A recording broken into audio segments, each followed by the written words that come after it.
Muito boa tarde a todos, senhoras e senhores deputados. Cumprimentar o senhor Presidente do Conselho de Administração da ANACOM e a restante equipa que consigo veio para esta audição e cumprimentando, agradecendo também a presença, neste horário menos comum, de 1h30, mas a razão tem que ver com os trabalhos da sessão plenária que começam às 3 da tarde e a última audição demonstrou-nos que 1 hora pode ser pouco tempo e por isso resolvemos antecipar estes 30 minutos para que, no fundo, aquele que é o objetivo destas audições não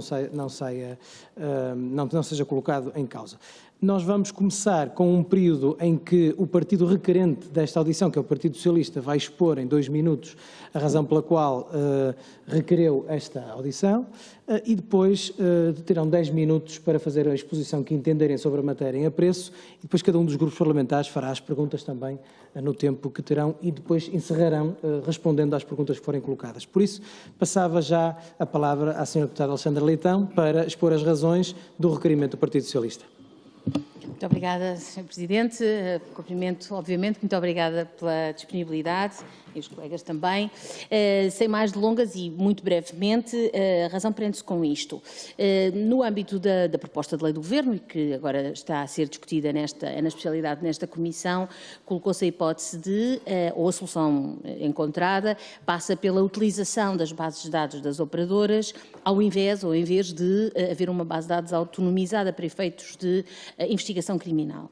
Isso significa uma solução que, obviamente,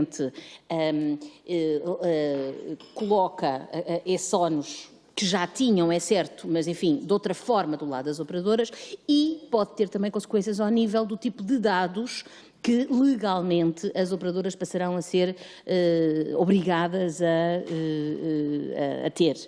E, portanto, nesse sentido, o regulador pareceu-nos importante ouvi-lo. Simplesmente isto. Muito obrigada. Muito obrigado, Sra. Deputada. Feita a exposição das razões pelas quais o Partido Socialista requereu a audição da ANACOM, passava a palavra ao Sr. Presidente do Conselho de Administração, dando-lhe 10 minutos para fazer a exposição que entender pertinente, tendo em conta a matéria em apreço. Faça o favor. Muito boa tarde a todos os senhores deputados aqui presentes, o coordenador deste grupo. Temos, enfim, todo o gosto em procurar dar o nosso melhor contributo.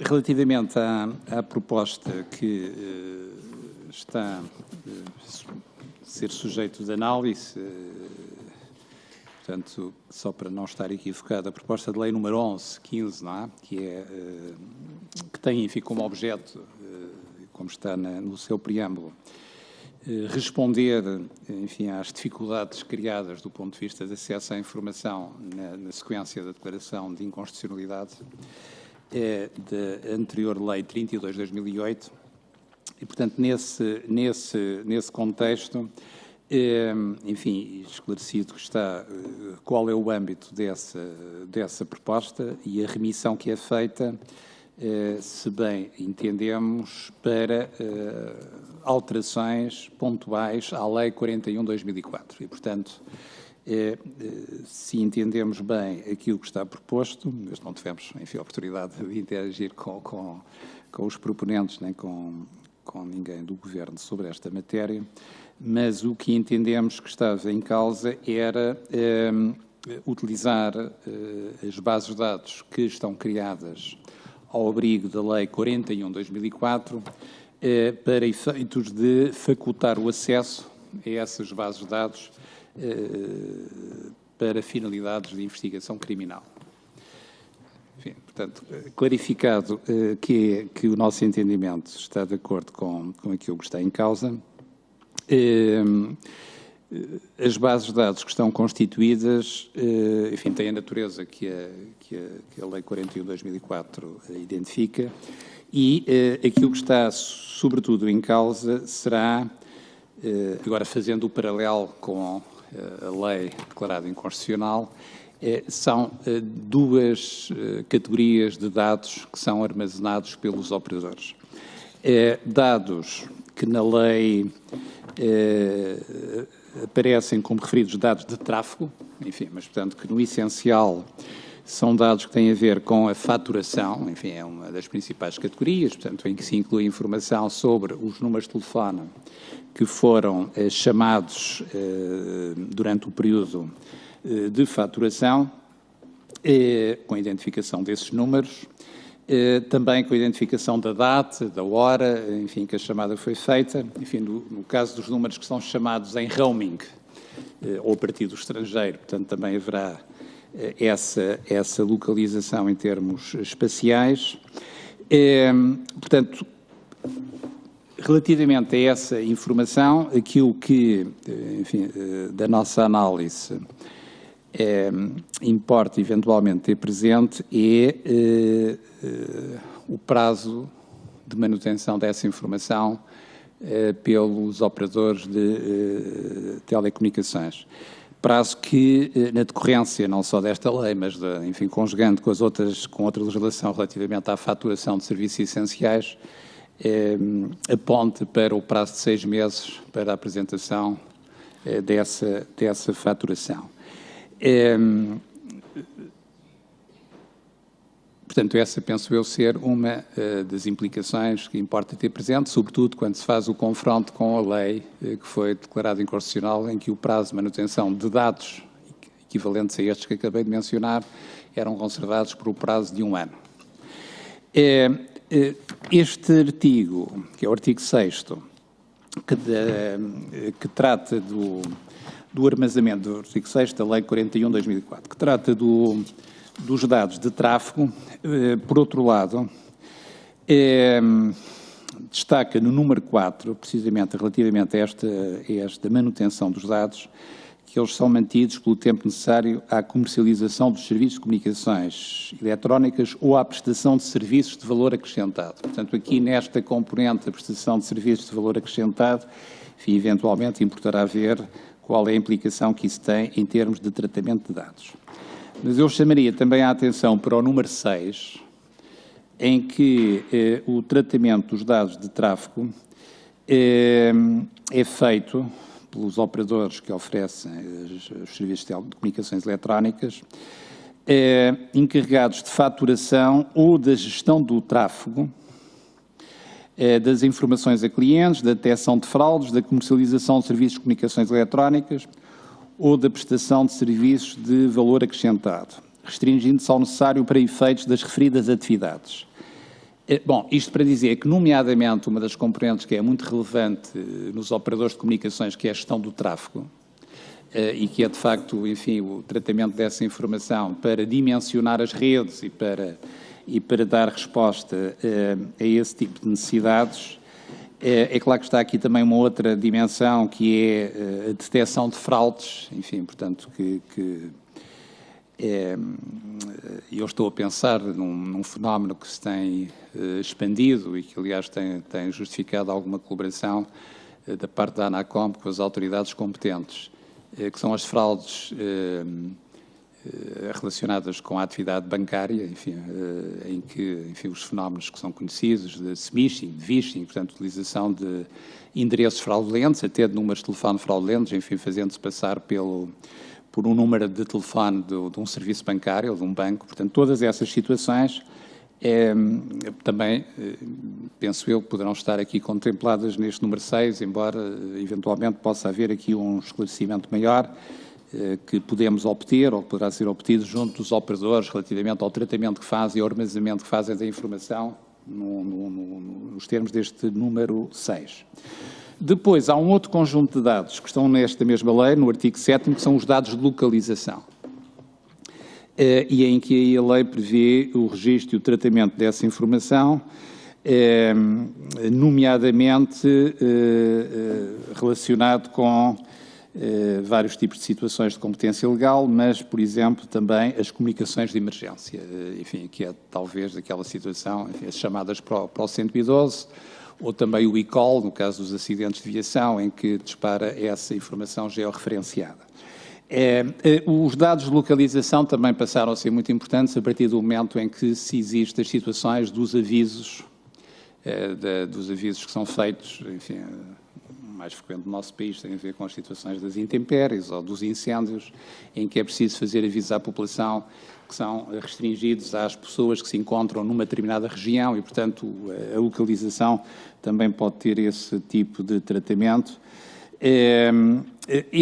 Neste artigo 7º, eu também chamo a atenção, aliás, isso decorre também de outras disposições legais, para aquilo que diz o número 4, que é a informação aos utilizadores, a obtenção do seu consentimento sobre o tipo de dados de localização que serão tratados, a duração e os fins de tratamento. Portanto, também isso decorre aqui do artigo 7º relativamente a esta matéria. Mas, portanto, isto para dizer que, do ponto de vista da questão que a senhora deputada colocou, eu espero estar a ir ao encontro da pergunta, se eu bem entendi, vemos esta vossa proposta como no sentido de focar nestes dados a prestação da informação para fins da investigação criminal, sendo que, enfim, depois há aqui um outro conjunto de disposições que, na nossa interpretação, procuravam ir ao encontro daquilo que decorre da declaração de inconstitucionalidade relativamente à lei que foi declarada inconstitucional. E, portanto, numa primeira resposta, mas, enfim, procurando, eventualmente, se for o caso, aprofundar algum destes pontos, não sei se há alguma questão que quisesse que... Vamos... Muito obrigado. Queria agradecer a exposição inicial que fez, esclarecer que a primeira exposição da Sra. Deputada Alexandra Leitão foi explicativa das razões pelas quais requereu a presença da ANACOM, ou o seu partido requereu a presença da ANACOM nesta audição. Agora sim teremos uma parte relativa a perguntas dos diferentes partidos, cada qual com 5 minutos para a elaboração da pergunta e para tecer as considerações que entenderem ser devidas, e depois os senhores terão no final um período para responder às perguntas que agora sim serão efetuadas.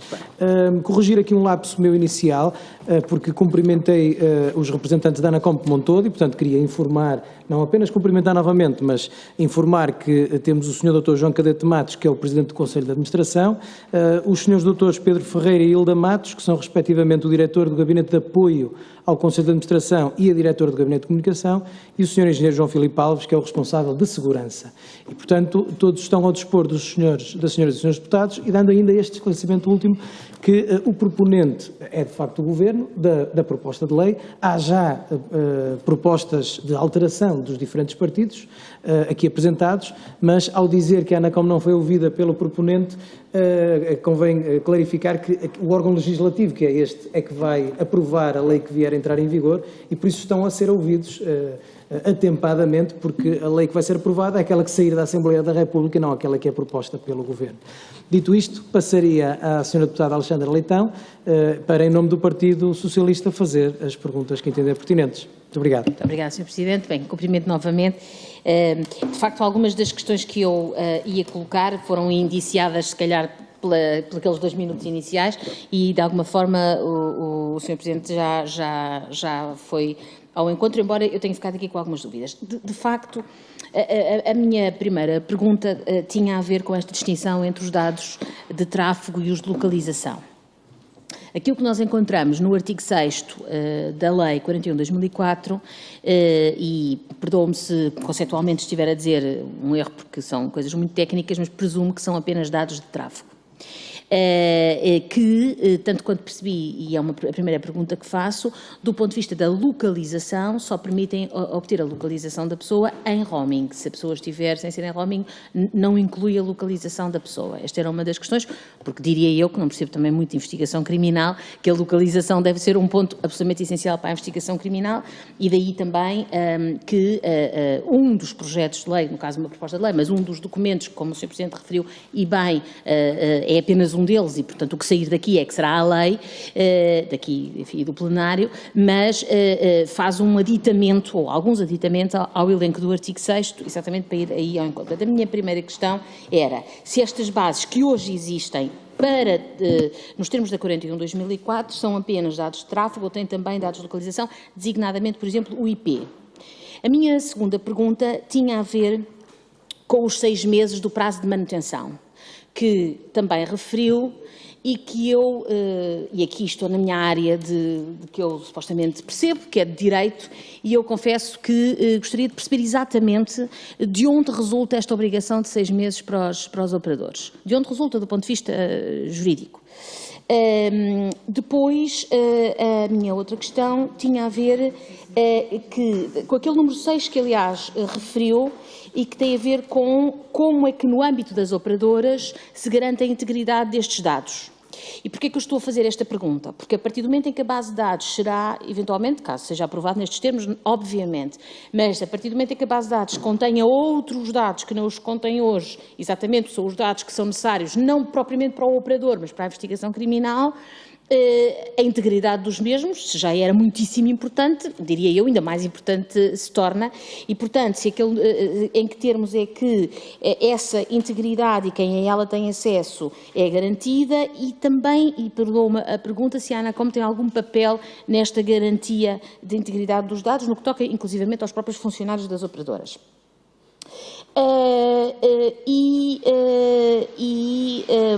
Que finalmente vinha também saber se do ponto de vista, digamos assim, conceitual,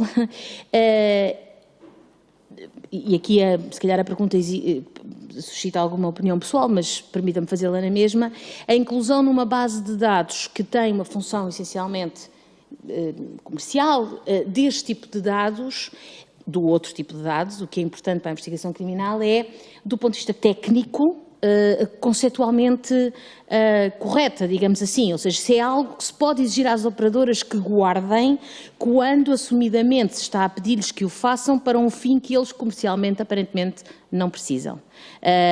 Enfim, eu tenho esta dúvida porque acho que para que este paradigma funcione é preciso que percebamos muito bem se as duas bases de dados ou se de facto esta base de dados que passa a ser uma única para dois efeitos tão diversos como fins comerciais e fins de investigação criminal, conceitualmente se isto é algo que se possa exigir às operadoras, bem, imagino que se possa legalmente, naturalmente, e se elas estão preparadas para isto, se a integridade destes dados estando na posse das operadoras se fica garantida, porque muitos deles serão guardados e nunca serão investigados. Felizmente, a maior parte de nós nunca seremos investigados nestas matérias. E, portanto, eram essencialmente estas perguntas e agradecendo desde já. Muito obrigada. Muito obrigado, Sra. Deputada. Eu queria, senhoras e senhores deputados, pôr à vossa consideração, tal como fizemos outra vez, em nome não tanto da eficiência, mas da proficiência dos trabalhos, como ainda não são 2 horas, perguntar-vos se acham que é mais oportuno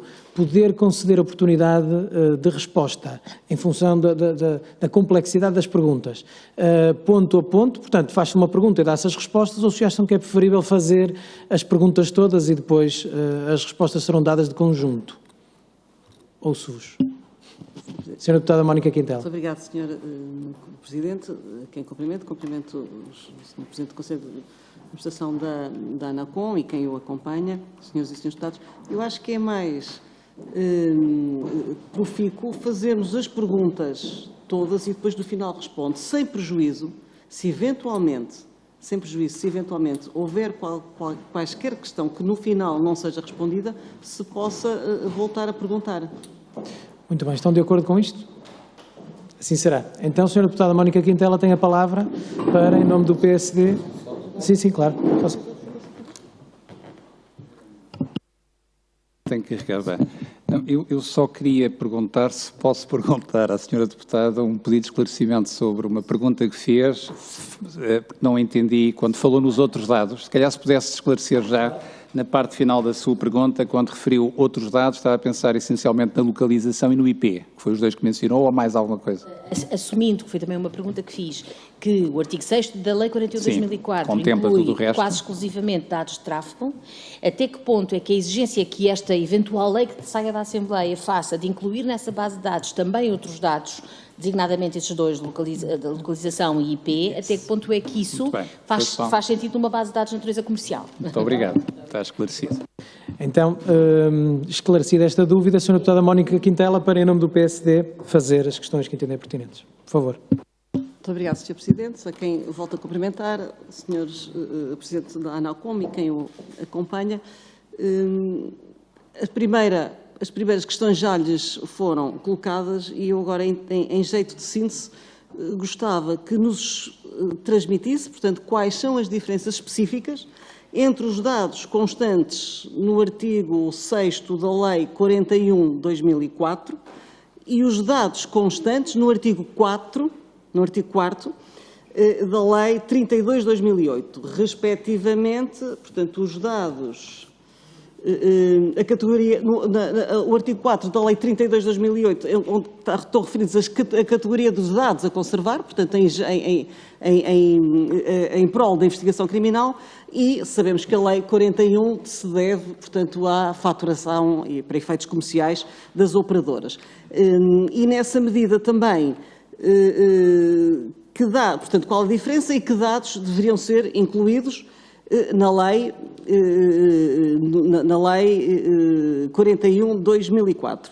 Relativamente também à questão do prazo que o Sr. Presidente também aqui referiu e que é um prazo muito importante, a questão, eu penso que o prazo resulta a prazo de 6 meses, é um prazo de caducidade, portanto, e é o prazo, corrigir-me-á se eu estiver enganada, é um prazo que resulta para as entidades poderem executar, portanto, e fim do prazo o qual ocorre a prescrição e a caducidade para poder vir reclamar uma dívida e, por isso, fim desse prazo, portanto, já não poderá vir a operadora, a Vodafone, a Altice, o que quer que seja, a Mel, fim desse prazo, já não pode vir pedir aos utentes dos serviços que venham pagar. E pergunto-lhe também, e até pelo constante, salvo erro, no artigo 6º da Lei 42, e constante lá, portanto, qual é o prazo que deve conservar, se, findo esse prazo, e imaginemos que é emitida uma fatura com um prazo para pagar. Regra geral, no mês subsequente à prestação dos serviços. Termina e vem logo a fatura. Se o cidadão pagar a fatura, os fornecedores de serviços, portanto, as operadoras, não têm interesse em manter essa fatura. Está paga e, como tal, podem de imediato apagá-la. Portanto, podem destruir, podem e devem, digo eu, podem e devem destruir esses dados. Portanto, pergunto também se é assim, porque paga, já não é necessário continuarem com esses elementos guardados. E pergunto-lhes também, e atendendo às respostas que deram por escrito às questões que foram suscitadas por este grupo de trabalho e às competências que nos transmitiram, designadamente do artigo, portanto, com a competência para o artigo 17 da Lei 32/2008 e vertendo esse artigo 17 sobre a avaliação, onde consta que no fim de cada período de 2 anos a CNPD, em colaboração com a ANACOM, procede a uma avaliação de todos os procedimentos previstos na presente lei, elabora um relatório detalhado, do qual pode incluir recomendações cujo conteúdo deve ser transmitido à Assembleia da República e ao Governo. Eu pergunto se têm feito estes relatórios e, dentro destes relatórios, se os tiverem, presumo que tenham transmitido à Assembleia da República, não é esta Comissão, portanto não há primeira Comissão dos Assuntos Constitucionais, das Liberdades e Garantias, que dados constam, que estão vertidos nesses relatórios, que possam ter interesse para a matéria a legislar no âmbito deste grupo de trabalho. Para já é só. Muito obrigada. Muito obrigado, Sra. Deputada. E então, tendo em conta a metodologia definida, passo a palavra ao Sr. Deputado Rui Paulo de Sousa, do Chega. Por favor. Sr. Presidente, Sr. Presidente da ANACOM, restantes membros da direção, caros colegas, quero começar por agradecer a vossa presença aqui neste grupo de trabalho e os esclarecimentos que nos podem prestar. As perguntas que vou fazer, a primeira é, enquanto Presidente da entidade reguladora, é a ANACOM que regula a forma como as operadoras de telecomunicações fazem a gestão dos dados, ou seja, refiro-me à questão desde metodologia, segurança, até algum nível de equipamentos, ou seja, se regulam de alguma forma esse tipo de processo concreto da gestão dos dados através das operadoras. Uma segunda pergunta é, nós através da audição ao Diretor-Geral da Polícia Judiciária ficámos com uma indicação que poderá, e aliás a deputada Alexandra Leitão há pouco também falou um pouco disso, poderá não ser do interesse das operadoras o guardar realmente determinados dados, por uma questão até financeira ou comercial, ou seja o que for, mas poderá, de alguma forma, esses dados não ser do interesse delas, manterem o registro durante X tempo, a não ser que se encontre, se calhar, alguma solução económica ou qualquer outra solução que lhes permita realmente fazer esse tipo de trabalho relativamente aos dados. E, portanto, desse ponto de vista, se vocês têm alguma ideia das condições que consideram necessárias para que as operadoras possam, digamos, cumprir essa obrigação caso avance e cumpram essas disposições legais. Finalmente, consideram que as operadoras conseguem garantir a segurança dos dados tanto a nível físico como ao nível da cibersegurança? Digo isto porque estamos a falar para já poder ter que guardar os dados, sei lá, desde 3, 6 meses a um ano, que obrigará alguns recursos, ainda poderão ser vastos nesse sentido, de infraestrutura, e também a questão da cibersegurança, porque, como vemos todos os dias, está a haver cada vez mais ataques a várias instituições, e obviamente que eles também serão alvos do mesmo, e se realmente eles conseguem também a esse nível manter essa segurança que nos deixa todos, de alguma forma, descansados contra essa situação. Eram as perguntas que eu tinha a fazer. Obrigado. Muito obrigado, Sr. Deputado. Em seguida, passo a palavra à Sra. Deputada Patrícia Gil Vaz, da Iniciativa Liberal. Faça o favor. Obrigada, Sr. Coordenador. Cumprimentar os restantes deputados e os senhores representantes do Conselho de Administração da ANACOM. De acordo com os estatutos da ANACOM, uma das vossas atribuições é precisamente a de contribuir para garantir um elevado nível de proteção dos dados pessoais e da privacidade dos utilizadores. Gostaria então, por isso, de colocar uma questão acerca do processamento de dados pessoais, mais concretamente de metadados, efetuado pelas empresas que oferecem redes e ou serviços de comunicações eletrónicas. A primeira pergunta que gostaria então por isso de colocar tem a ver com, para além da obrigatoriedade legal que constitui um fundamento de licitude para o tratamento de dados pessoais ao abrigo do artigo 6º do Regulamento Geral de Proteção de Dados, também é permitido, ao abrigo da lei, o tratamento de dados pessoais ao abrigo da execução de um contrato. Isto é, paralelamente à obrigatoriedade legal que existe de conservar os metadados, tendo em conta o que está disposto na Lei nº 41/2004, que o Governo pretende agora alterar, as operadoras também podem proceder a um tratamento de dados pessoais na execução do contrato de telecomunicações. A pergunta concreta é, então, saber qual é o prazo que, tipicamente, as operadoras conservam os dados processados ao abrigo da tal execução contratual com o consumidor. Isto porque existe o registro da chamada, existe registros de dados de localização de telefone e gostávamos de perceber durante quanto tempo é que estes registros são, então, conservados. E se podem eventualmente ser eliminados logo imediatamente no fim de uma chamada, por exemplo.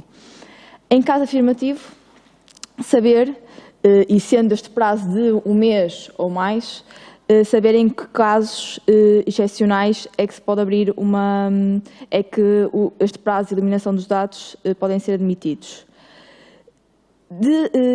E depois fazer aqui uma contextualização, o porquê destas perguntas. De acordo com as operadoras nos vieram informar, sabemos que o prazo de conservação dos dados ao abrigo da tal Lei 41/2004 é de 6 meses.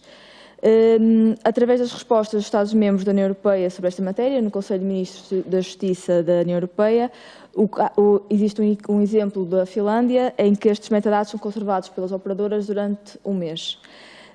Isto assume uma particular importância, porque existe atualmente na lei portuguesa, mais concretamente no artigo 14 da lei do cibercrime, um mecanismo que permite às autoridades judiciárias intimarem as operadoras e, por isso mesmo, conseguirem aceder aos dados.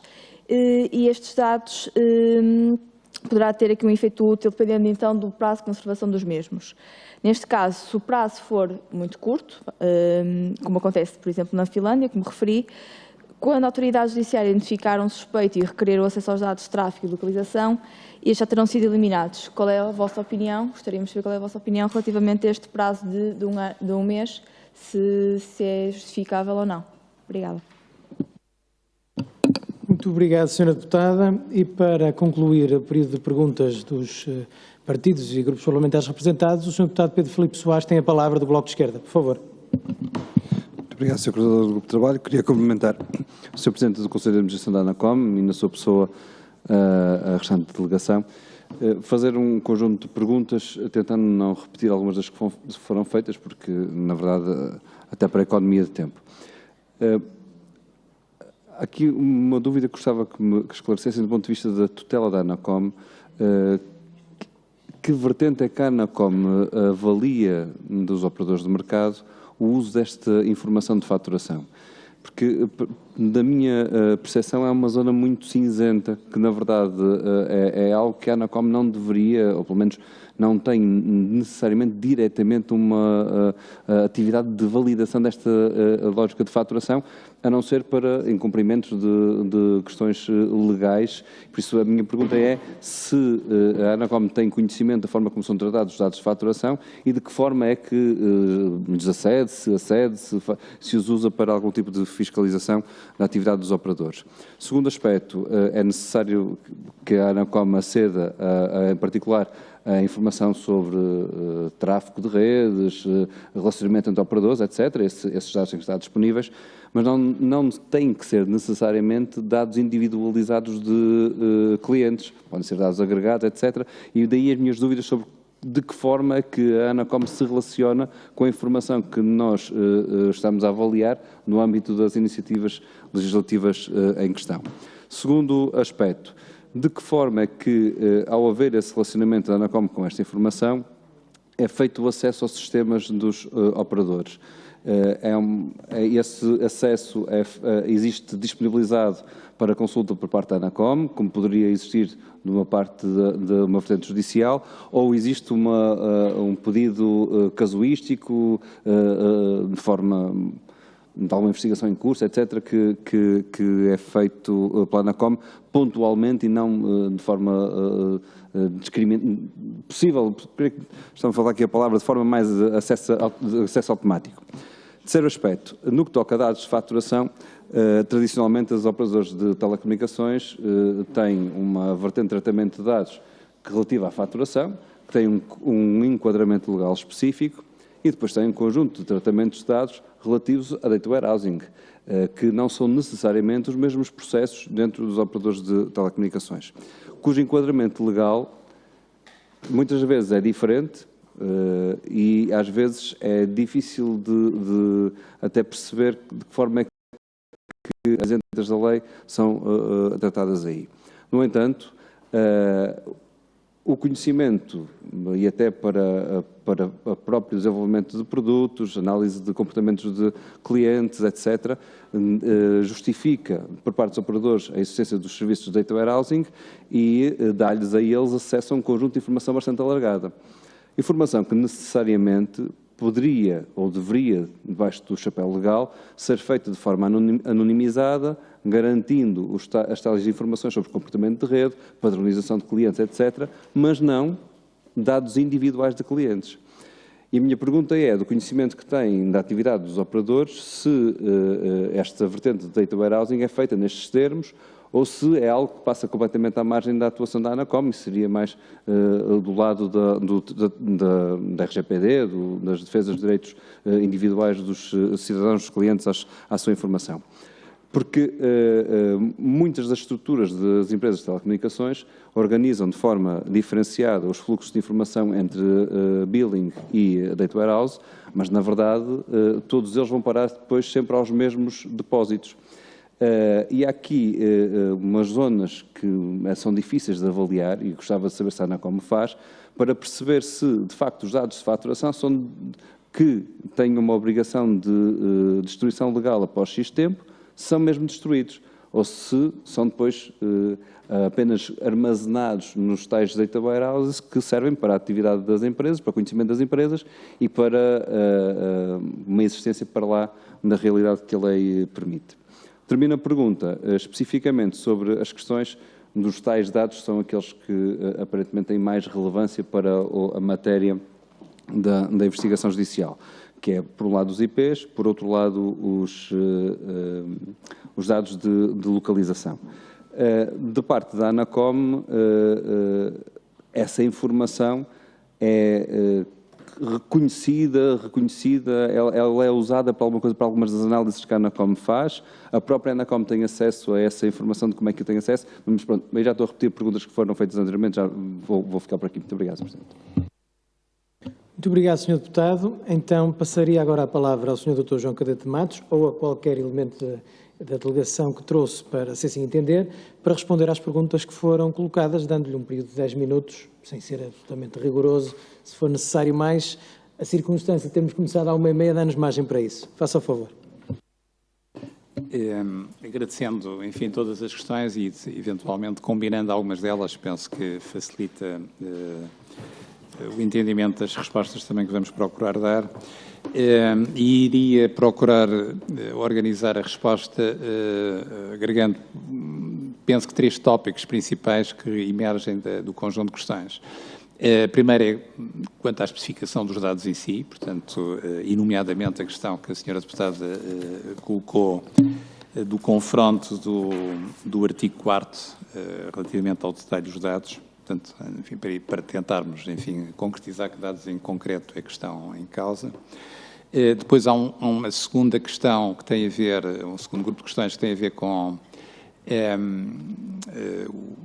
os prazos, nas várias dimensões, quer os prazos legais, quer os prazos que também agora foram referidos de conservação das bases de dados.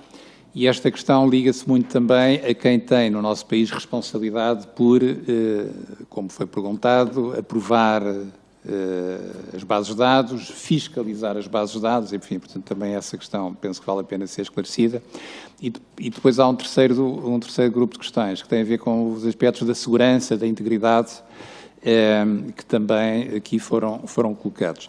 Eu também estou a organizar a resposta nestes termos porque quero, e penso que será útil para este grupo, beneficiar das respostas mais detalhadas que o Dr. Pedro Ferreira, que conhece muito bem todo o enquadramento legal, pode explicar sobre estas questões dos prazos e destas diferenciações das competências das várias entidades. E também vou pedir ao engenheiro João Filipe Alves, que é o responsável de segurança da ANACOM, que depois possa detalhar um pouco mais a nossa responsabilidade em matéria de segurança. Segurança e integridade das bases de dados. Bom, começando pela primeira questão, que foi da senhora deputada, também relativamente a esta clarificação dos dados. Eu penso que o que resulta claro que não está no grupo dos dados do tráfego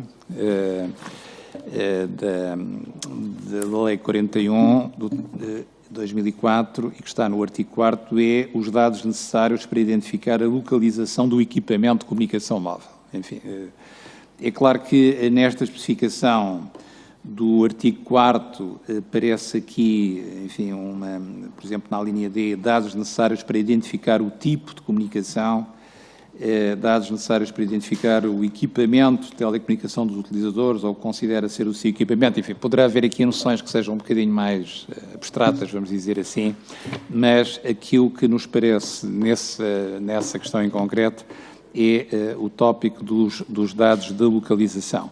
Também a questão da senhora deputada Alexandra Leitão, relativamente ao IP.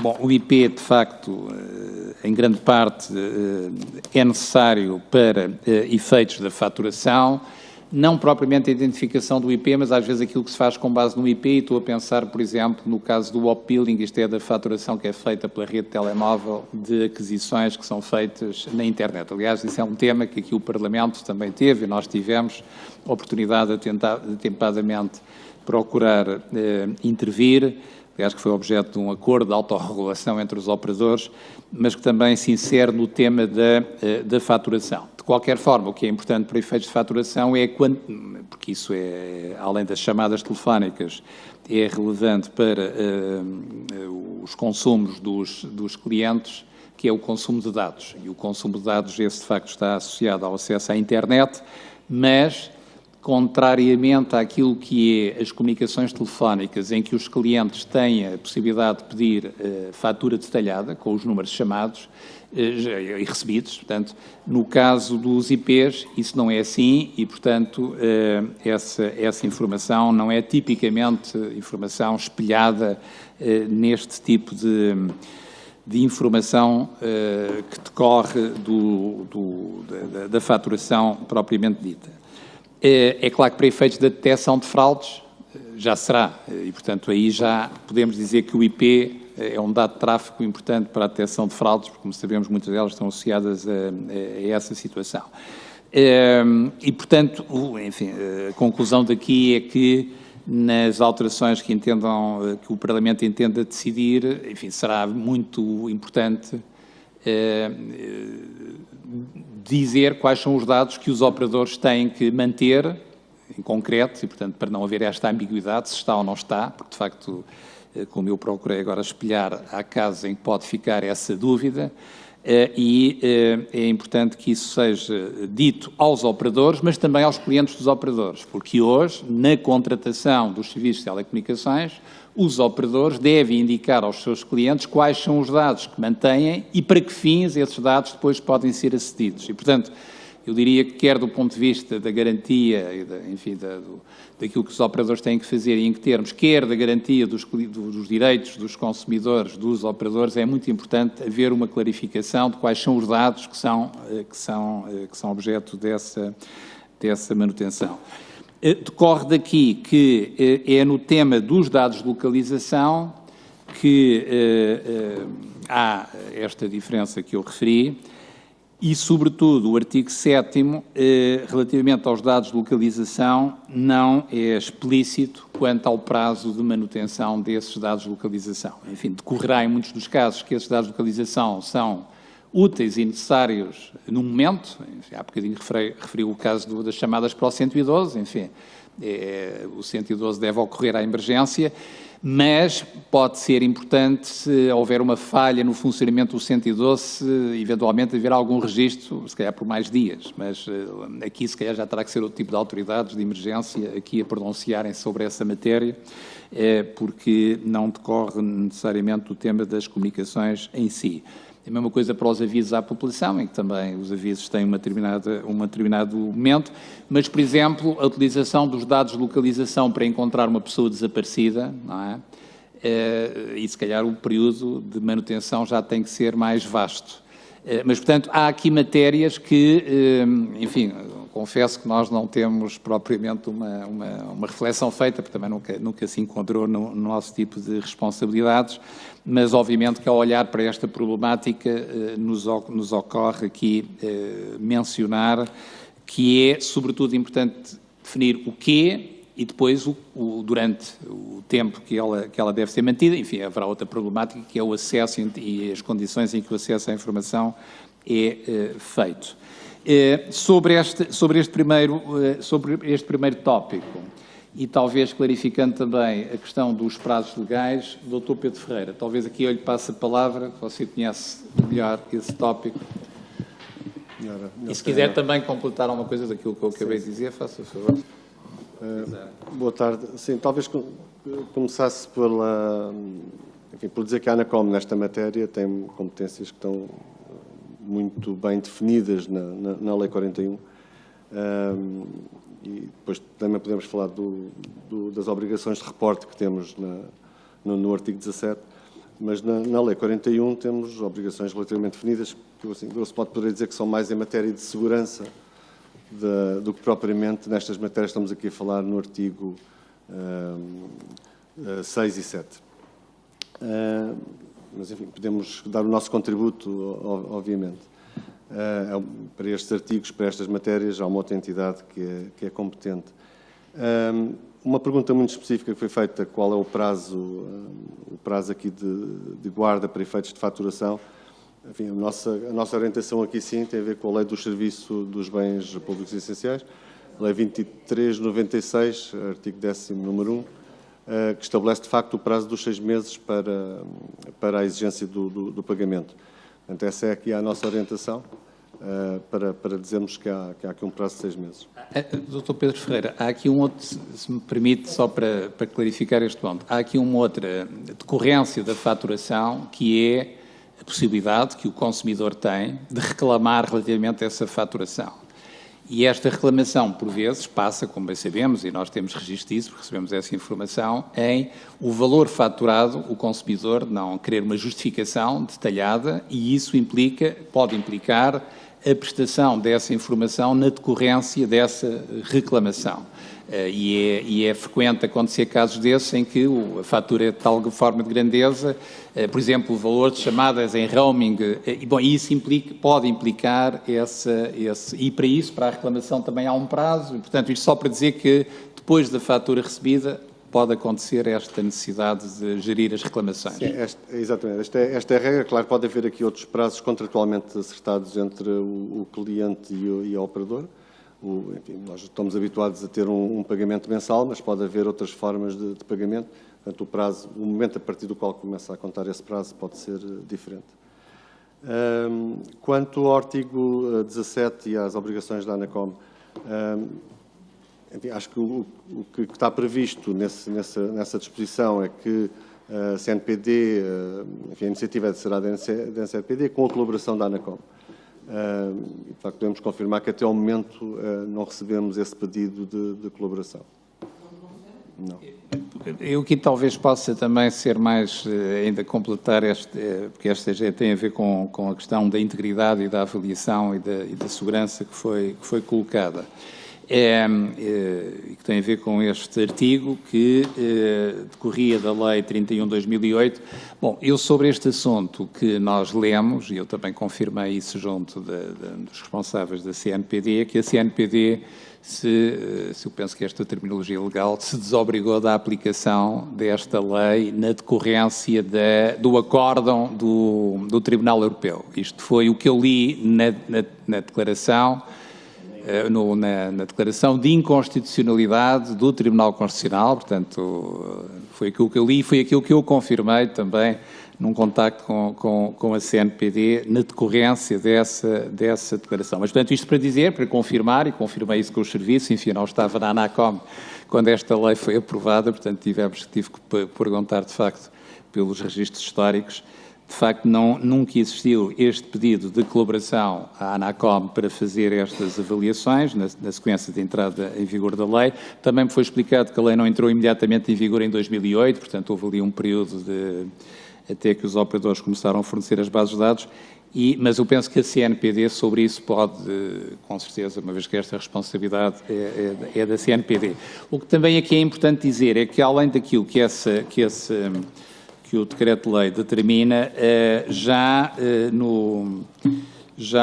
na Lei 41/2004, enfim, estão previstos um conjunto de determinações relativamente à segurança do processamento e com responsabilidades atribuídas à ANACOM, e talvez em relação a essa matéria, o que é importante, mas talvez o engenheiro, se concordarem, o engenheiro João Filipe Alves, embora ele tenha esta responsabilidade também há menos tempo, não é desde esta altura, mas também explicar o que é que a ANACOM faz e quais são as suas competências nesta matéria e como é que as tem exercido, se concordar.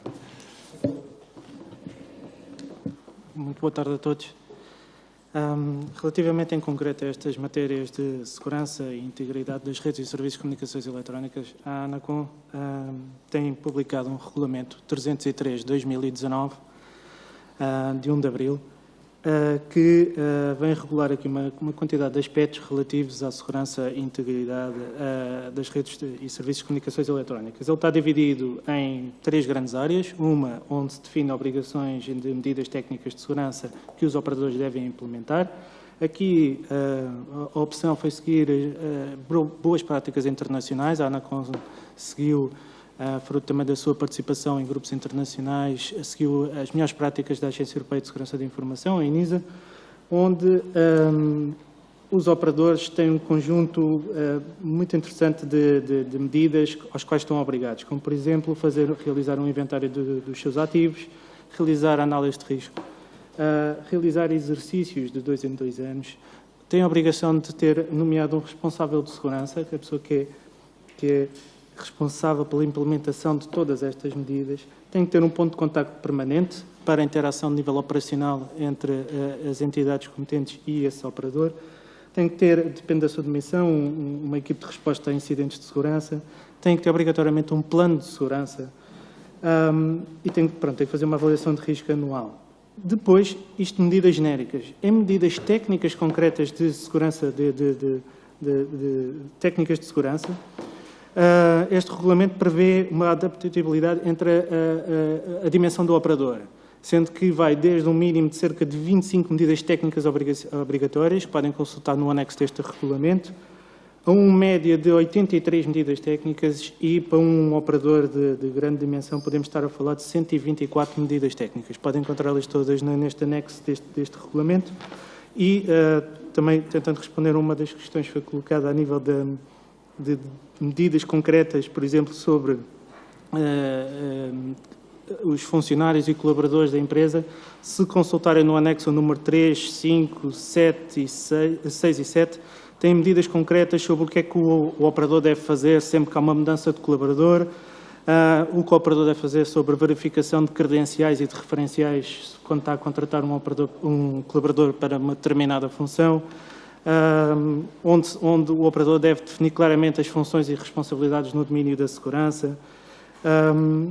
Em questões de segurança física, também o número 9, 11, 12 e 13 tem questões específicas, medidas técnicas específicas de implementação obrigatória dos operadores sobre segurança física e ambiental, controle de acesso aos ativos, integridade dos ativos e por aí fora. E sobre estas medidas, o regulamento também define um segundo bloco sobre reporte de incidentes, mas para aqui a questão é sempre que há um incidente de segurança, o operador obrigatoriamente tem que reportar esse incidente à ANACOM, desde que caia dentro de uns certos patamares, o que é considerado um incidente de impacto relevante. E depois tem uma terceira fase de auditorias. Estas auditorias, é um regime de auditorias que é criado por este regulamento, prevê a auditoria ser realizada de 2 em 2 anos, tem 3 fases desta auditoria, pré-auditoria, durante a auditoria e pós-auditoria. O regulador é envolvido em praticamente todas as fases, desde a aprovação do próprio programa de auditoria. Dar nota aqui que, por exemplo, foi criadas condições até especiais, por exemplo, o operador tem que contratar uma entidade que lhe realize esta auditoria, mas a própria escolha da auditoria, da empresa que vai fazer a auditoria, tem certas condições, como, por exemplo, o operador não pode contratar mais do que 2 vezes seguidas a mesma empresa para realizar esta auditoria. Portanto, em traços muito gerais... Sim, tem que ser, agora se me permite, só para terminar, enfim, eu aqui só queria sublinhar o seguinte, porque esta pergunta penso que foi transversal. Nós estamos aqui a falar da segurança das comunicações, é claro que o ponto que está aqui hoje na agenda, que é os dados dos clientes, enfim, nestas suas várias vertentes, é apenas uma dessas componentes de segurança, mas, como bem sabemos, a segurança, e este regulamento tem toda uma abrangência, aliás, ele surgiu na antecâmara de uma temática que a nível europeu foi bastante batido, a propósito do 5G e da segurança das comunicações, dos fornecedores, portanto todos os senhores deputados sabem do que é que estou a falar e este tema tem todas essas dimensões. O que é importante clarificar é que relativamente, que essa questão foi colocada por vários dos senhores deputados, que é relativamente aos aspectos da organização, da gestão dos dados, do acesso aos dados, de facto a ANACOM, enfim, há competências que não são da ANACOM, e a ANACOM não tem, para responder também objetivamente a uma pergunta que foi colocada, acesso a esses dados, a não ser quando necessita de fazer uma operação de auditoria. Eu dou o exemplo de uma ação de fiscalização que nós fizemos relativamente às chamadas dos postos públicos. Isto no contexto da avaliação que foi feita do Serviço Universal de Postos Públicos. Bom, aí fomos ao operador verificar as chamadas dos postos públicos, a sua quantidade, enfim, quando detectamos alguma falha, atuamos sobre essa falha, mas, portanto, essa clarificação é importante, portanto, não existe uma base de dados centralizada. Também é importante dizer o seguinte, a ANACOM tem a responsabilidade de atribuir os números. os números de telefone, os blocos de numeração, como nós chamamos, aos operadores. E, portanto, nós não temos sequer uma base de dados dos clientes, não sabemos aquele número a quem pertence. Aliás, essa base de dados, como sabemos, existiu historicamente uma base de dados, toda a gente conhecia pelo 118, que era dos números dos clientes, dos operadores, que também hoje não existe, porque a maior parte dos clientes, aliás, não quer que os seus nomes constem dessas bases de dados. Mas, portanto, o que isso significa é que os tribunais, às vezes, fazem essa pergunta à ANACOM, a quem pertence aquele número, e a informação que a ANACOM dispõe é a que operador é que esse número está atribuído. E, como sabem também, existe um regime de portabilidade e, portanto, o operador pode transmitir aquele número para outro operador e esse registro também fica feito e é mantida essa portabilidade, esse registro dos operadores, eles têm que o manter durante 5 anos para precisamente saber a quem é que o número pertence. Enfim, também existe uma outra dimensão que em Portugal, enfim, teremos que refletir como evolui, que é dos cartões que são vendidos anonimamente, isto é, que não há registro do titular do cartão. O último inventário que fizemos, neste momento, já ligeiramente mais do que 50% dos países da União Europeia é obrigatório o registro, portanto, quando o cartão é vendido, fica registado a quem é que o cartão é vendido, mas Portugal faz parte do grupo em que isso nunca aconteceu e não acontece hoje em dia. Eventualmente é um tema que pode merecer reflexão. Aí eu diria que talvez também as entidades de investigação criminal possam dizer mais sobre isso. Mas não quero deixar de sinalizar que é um tema que também pode ser relevante na questão das fraudes, sobretudo. É um tema que nós temos estado a analisar também no âmbito das fraudes bancárias, por exemplo, em que é relevante. Eu com isto não sei se respondi, eu penso ter respondido também à pergunta do Sr. Deputado, de que não temos essa informação do como é que os operadores fazem a gestão e a organização da base de dados, a não ser quando isso é relevante do ponto de vista da segurança das comunicações e é identificado nas auditorias, mas não é algo que nós autorizemos e tenhamos essa intervenção. Muito obrigado, Sr. Dr. João Cadete Matos. Em princípio estaria terminada a audição, no entanto eu queria perguntar aos representantes dos diferentes partidos políticos se entendem que há perguntas que não viram respondidas ou que precisam de uma ulterior explicação, tendo em conta que são 14h37, penso que podemos abrir esse período. Sr. Deputado Alexandre Leitão, por favor. Não é tanto não ter sido respondido, mas é aqui uma questãozinha adicional e que tem ainda a ver com o prazo de 6 meses, pelo que percebi. Este prazo, até por estar ligado a questões de faturação, não se aplica aos dados do artigo 7º, que são os dados de localização, só se aplica aos dados de tráfego do artigo 6º. Foi o que eu percebi do que foi dito. Pelo menos essa é a nossa leitura, Dr. Pedro Ferreira. Não sei se consegue fazer mais luz do que... De facto, são 2 disciplinas diferentes. O que está no artigo 7º são dados que não são os dados de tráfego que estão no artigo 6º, ou seja, não são aqueles necessários para se completar a comunicação. Portanto, são outros dados até de serviço de valor acrescentado. Portanto, mas eu direi que iremos parar, se calhar, ao mesmo prazo, não pelo artigo 5º, mas pelo regime geral. Bom, atenção, mas aqui atenção com uma diferença, que aliás os seus deputados penso que têm todos consciência disso, que é os operadores, enfim, até à declaração de inconstitucionalidade, guardavam os dados uns e outros por um ano. Não é? Isso era o que decorria não é? Portanto, enfim, como estamos a falar de uma decisão recente, mas também temos conhecimento que houve uma decisão da CNPD no sentido dos operadores eliminarem, na decorrência dessa decisão, essas bases de dados. Mas, enfim, portanto... Mais uma pergunta, pode ser, e esta nem sequer é um esclarecimento, é mesmo outra pergunta, mas que eu acho que era importante para nós conseguirmos aqui fazer um trabalho, é mesmo partir pedra, não é? Pronto, não, portanto não é, pronto, que é o seguinte, e que me parece que se houver a obrigação dos operadores guardarem mais dados do que aqueles que hoje guardam, e que lhes não são a eles aparentemente úteis, guardam porque o Estado determina, enfim, o legislador determina que devem guardar para a utilidade de outros fins, até que ponto é que isto tem custos para os operadores? E, portanto, e aí eu acho que entra mesmo no vosso core de regulação, e, portanto, se tem, se não tem, se é indiferente, ou seja, se isto depois pode ter algumas consequências do ponto de vista contratual, que designadamente depois os operadores tencionem repercutir no consumidor. Está a ver? Provavelmente não, quem guarda um, guarda dois, não sei, é mesmo uma pergunta absolutamente de ignorância, mas nós estamos a dizer assim, há estes ónus de guardar, se alargamos estes ónus, isso tem ou não consequências ao nível contratual, eventualmente. Peço desculpa porque a pergunta extravasa um bocado no primeiro grupo, mas... Enfim, é claro que sempre quanto mais quantidade de dados e quanto mais tempo, e enfim, agora aqui até...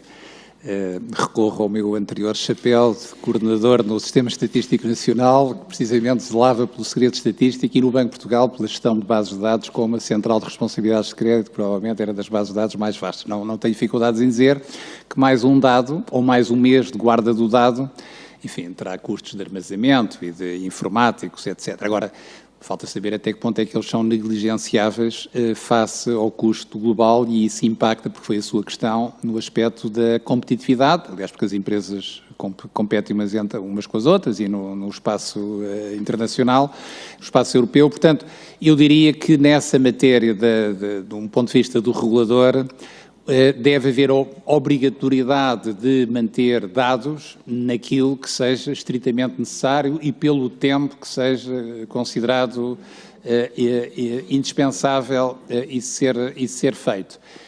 Não escamoteando que muitos destes dados, enfim, muitos deles necessariamente anonimizados, mas são úteis e necessários, eu diria até indispensáveis, para quem gera e desenvolve as redes de comunicações, e isso, aliás, está previsto na própria lei, quando fala da gestão do tráfego, quando fala dos dados do tráfego, em que está cá referido explicitamente a gestão do tráfego. Isto é muito importante para os operadores saberem, enfim, as chamadas que são feitas, até do ponto de vista georreferenciado, para dimensionar as suas redes, agora quando têm que mudar de redes 3G para 4G ou para 5G, para saberem a capacidade que têm de instalar, e isso é relevante saber não apenas a distribuição geográfica dos clientes, mas a distribuição geográfica da carga sobre as redes. E, portanto, todo esse trabalho, quer dizer, os dados têm um valor enorme para quem gera as empresas e para quem explora essa atividade. Talvez o único dado que está aqui a mais do que esses é o nome. Aliás, em muitos dos casos, o nome, enfim, estará associado ao número, não é? Mas, portanto,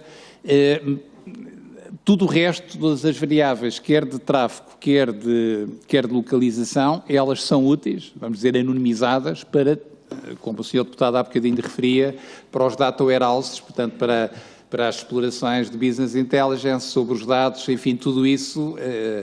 E, aliás, eu já agora cito isso também porque é importante. Em todas as reuniões internacionais, congressos em que é feito a análise do tratamento da informação, Portugal, desse ponto de vista, tem muitíssimo que pode fazer sobre os dados. Estes dados das comunicações, por exemplo, seriam uma base enorme para saber estatísticas sobre o turismo em Portugal, sobre os estrangeiros que nos visitam, onde estão, tudo isto uma base anónima. Portanto, só para dar uma ideia, isto é uma pretensão do Instituto Nacional de Estatística, que eu estou aqui a veicular, que há outros países europeus que têm. Portanto, a utilização dos dados das comunicações para ter uma informação riquíssima sobre a mobilidade das pessoas, as pessoas que entram e saem das cidades, onde é que estão a fazer.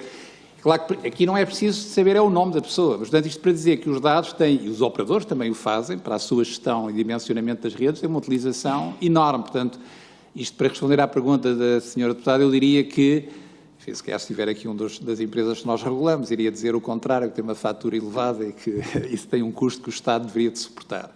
Mas acho que não é razoável dizer isso por aquilo que está em causa, que é o dado da identificação do cliente, que a empresa tem que manter, de facto, para efeitos da faturação. Isso e para efeitos da gestão da reclamação, se o cliente dizer que não está satisfeito. Portanto, mesmo esse argumento poderá dizer que não precisa de o manter ao fim do tal prazo da fatura e da reclamação, não precisa do nome para nada, mas será a única coisa que se calhar não precisa e não utiliza. O resto é útil e é utilizado. Muito bem.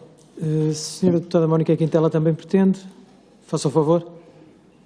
Muito obrigada, Sra.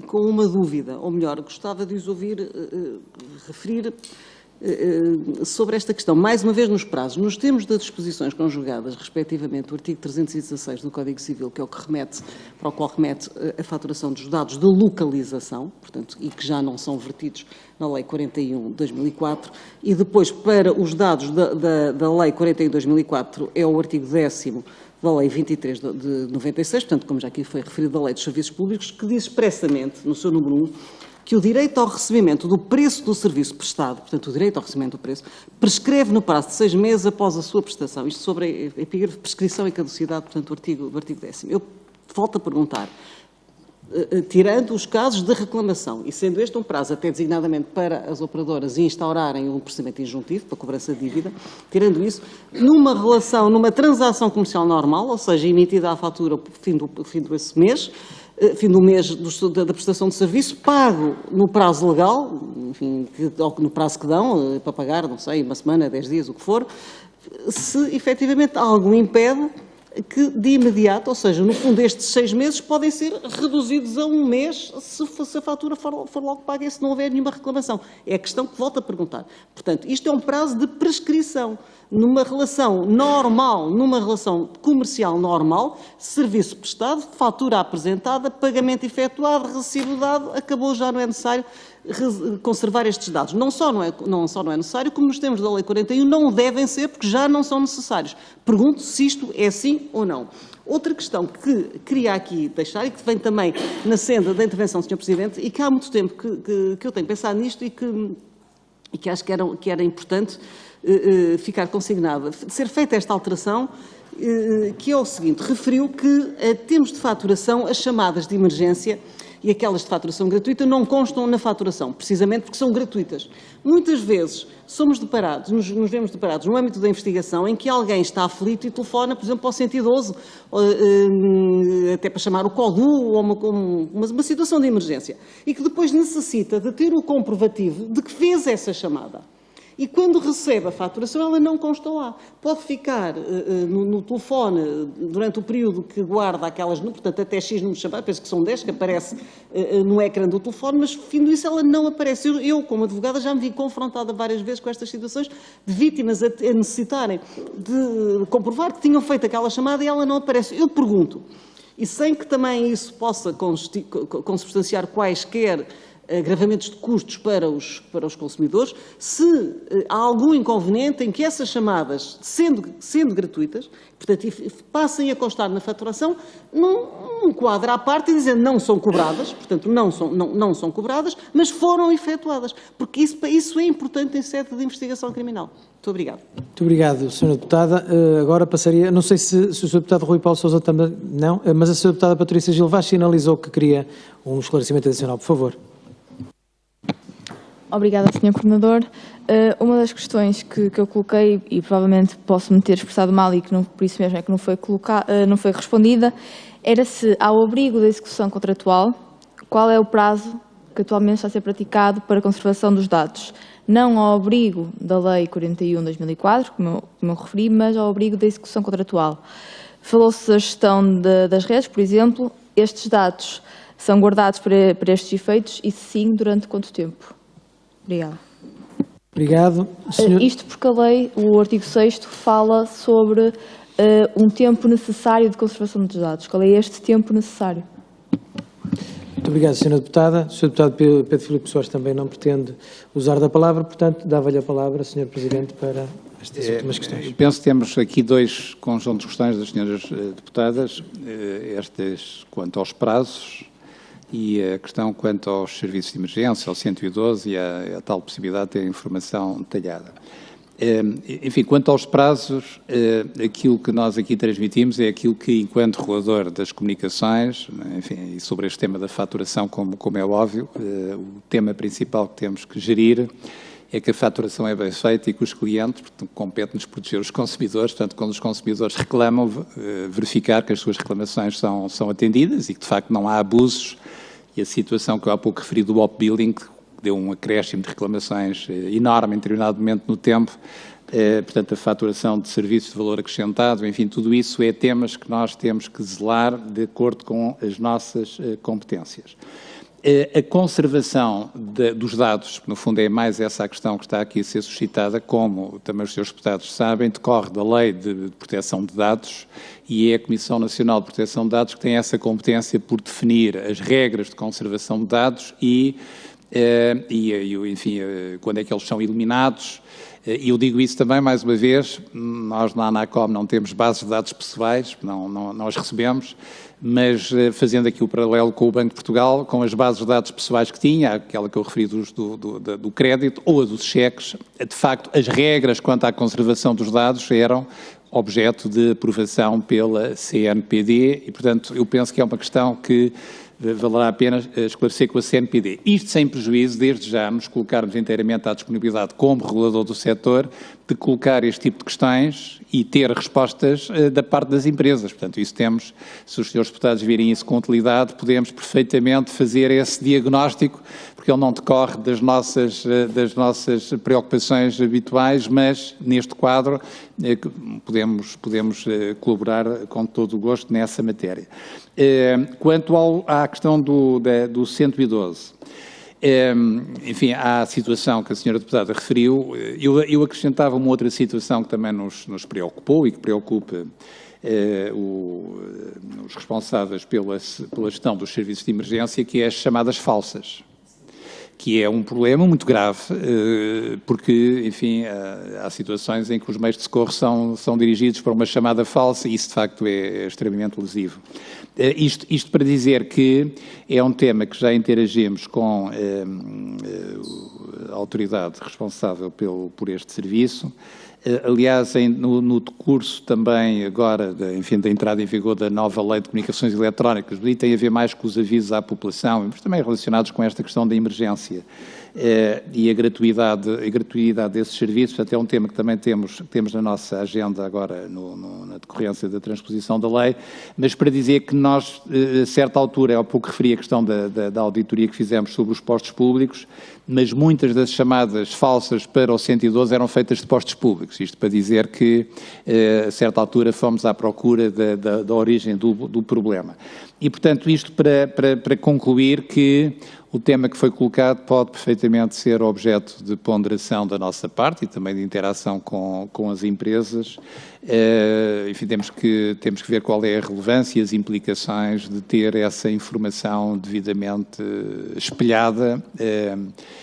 Certamente ela tem que ser registada, portanto todas as chamadas têm que estar registadas. Agora não decorrem para efeitos da faturação, como a senhora deputada referiu e daí a preocupação que colocou. É um tema que tomamos nota e que podemos também fazer a sequência e depois dar alguma... Já aconteceu, se me permite, oficiar, por exemplo, ao CODU, para que o Ministério Público oficiasse ao CODU, e eles têm esses registros, inclusive as chamadas gravadas, só que nem sempre, não vem na faturação e muitas vezes as vítimas e a investigação criminal não têm acesso a elas, até porque não sabe depois para quais docentes é que foram. Isso é muito importante. Se me permite, porque é um tema que eu há pouco, não sei se na primeira intervenção que fiz, se ficou devidamente também sublinhado da nossa parte. Mas há aqui uma matéria que também pode ser na decorrência das alterações que o Parlamento vier a aprovar. Há duas matérias, pelo menos, que eu gostava, antes de concluir, penso que estamos a chegar ao fim, de aqui sublinhar da nossa parte. Portanto, uma tem a ver com a questão do consentimento que os clientes dão relativamente à constituição destas bases de dados. E permitam-me também que faça aqui o paralelo com a Central de Responsabilidades de Crédito, em que, na relação contratual com os bancos, pensei que é para outros fins e tem outras implicações, mas os clientes autorizam a constituição de informação nessas bases de dados. Portanto, talvez aqui também possa a lei, enfim, tornar mais explícito isto numa ótica dos consumidores, os clientes dos serviços de comunicações, estarem totalmente conscientes do que é que implica e qual é a utilização que é feita e onde é que os dados ficam e para que é que servem. Eu penso que esse ponto, se eu bem percebi, também é relevante no contexto daquilo que tem sido o debate que temos acompanhado sobre este tema. O segundo ponto é relativamente a esta clarificação não sei se eu chamo clarificação por aquilo que foi dito relativamente ao que decorria do artigo 17º, de tal avaliação de 2 em 2 anos, que tanto quanto percebemos é uma ideia que está retomada do projeto que tem aqui em ponderação. Que esse, enfim, nós temos toda a disponibilidade para dar a nossa colaboração à CNPD, mas convém saber, nesta questão de autoridades, quem é responsável porquê. Portanto, não posso deixar de partilhar um certo incómodo, nós temos uma responsabilidade e depois como é que a exercemos? É claro que a exercemos na medida em que nos é pedida essa colaboração. Mas convém, de facto, haver uma clarificação de responsabilidades e de competências. Agora estou a falar aqui muito no domínio da integridade, da supervisão, da segurança, portanto também seria algo que nos pareceria bem no resultado da nova lei, porque isso dá muita segurança, penso que necessariamente ao Parlamento, mas também aos cidadãos em geral, saber quem é que vigia e assegura a integridade.